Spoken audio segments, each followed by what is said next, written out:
SP সাহেবের লজ্জা করে না?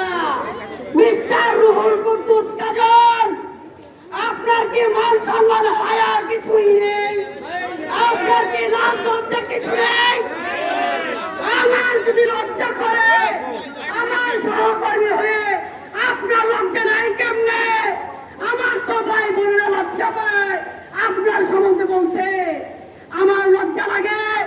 আপনি কিভাবে চতুরতা করে আপনি 180 এবং 86 জনের ডেপুটেশন নিয়োগ দিয়েছেন? কি করে আপনি টাকার বিনিময়ে এতগুলো ফ্যাসিস্টদের আপনি নিয়োগ দিয়েছেন? আপনি বলেন আমি কিছু জানি না, ঘরে কলা খাই কে? আমি কলা খাই না।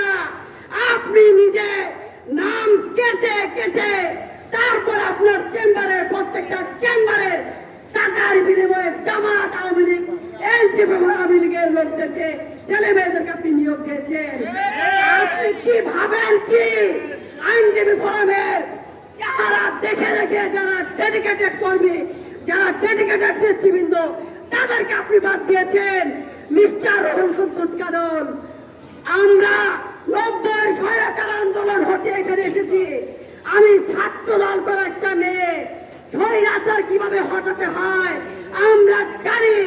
17 বছর আন্দোলন করে হাসিনাকে তাড়িয়েছি। আপনি কি মনে করেন আপনাকে তাড়াতে আমাদের 24 ঘন্টা লাগবে? আপনি যে চরিত্রের মানব, আপনাকে তাড়াতে আমাদের আইনজীবী ফোরামের 24 ঘন্টা লাগবে?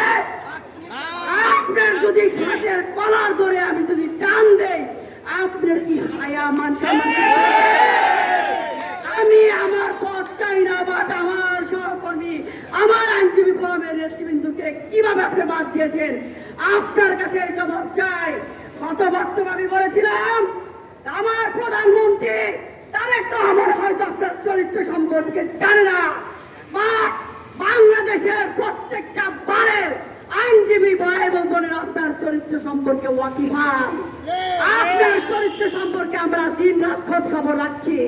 আপনার শ্বেতপত্র আমাদের হাতেই আছে। আপনি যদি সংশোধন না করেন, যদি পদত্যাগ না করেন, যদি বাদ না দেন, তাহলে আমরা বাধ্য হব আপনার বিরুদ্ধে শ্বেতপত্র প্রকাশ করতে।